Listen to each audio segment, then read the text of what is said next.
मी हातावर मेहंदी काढली होती. मेहंदी त्याने मिटवून टाकली माझी पूर्ण. हे बघा कोणाने मिटवतोय. मेहंदी तर काय कडू दिली नाही आहे, पण जी काही मेहंदी मी काढलेली होती ती पण त्याने मिटवून टाकली.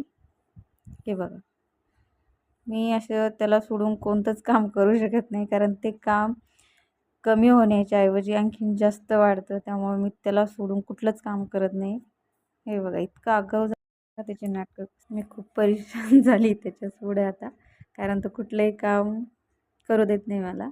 बसावंच लागतं, त्यालाच घेऊन बसावं लागतं फक्त. प्रत्येकाची कंडिशन हीच आहे. कोणाकोणाचं बाळ एवढं तंग करतं मला कमेंटमध्ये नक्की सांगा. हे बघा कशी मिटवतोय मेहंदी. त्याला कळतं पण आहे मेहंदी मिटवायची. हो हो, केस त्याचे सगळे उडाले होते, तर त्यामुळे पापण्यांचे पण केस उडाले होते त्याचे.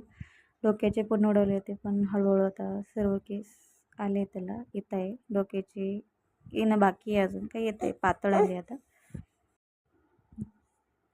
झालं आता त्याला 1 वर्ष कंप्लीट झालं आहे. 12 तारखेला त्याचा बड्डे झाला बघा. माझा काही व्हिडिओ किंवा ब्लॉग वगैरे टाकणं झालं नाही, कारण कंडिशन तशी नव्हती. त्यामुळे मी काही व्हिडिओ टाकू शकले नाही त्याच्या बड्डेचा.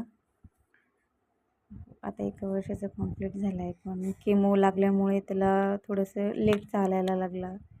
लेट त्याची ग्रोथ होती केमोमुळे. केमो खूप हार्ड असतात, ते मोठ्या माणसांना खूप त्रास देतात. तर हा तर छोटाच आहे.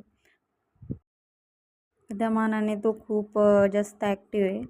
खूप ग्रास्पिंग पॉवर खूप खूप खूप चांगली आहे त्याची. लगेच त्याला कळते काय करायचं काय नाही, आपण काय करतोय.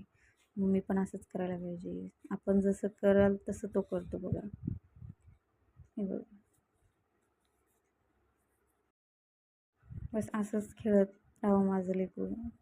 त्याला आता कोणाची नजर नको लागायला, हीच एक आशा आहे.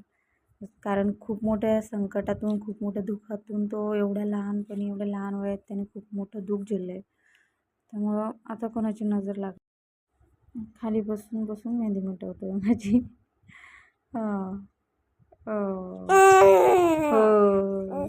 बघा. हो. तोंडातही घालतोय, पण बरं झालं की त्याचा हात तोंडामध्ये गेला नाही.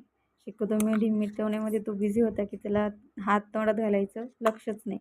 नाहीतर मग जे काय असलं ते सगळं त्याच्या तोंडातच जातं सहसा. कुठलीही गोष्ट असो लगेच तोंडात घालतो. त्यामुळे ते त्याला लक्षच ठेवावं लागतं त्याच्यावर. त्याच्यासमोर काय पडलेलं तो काय तोंडात घालतो. ब्लॉग कसा वाटला कमेंट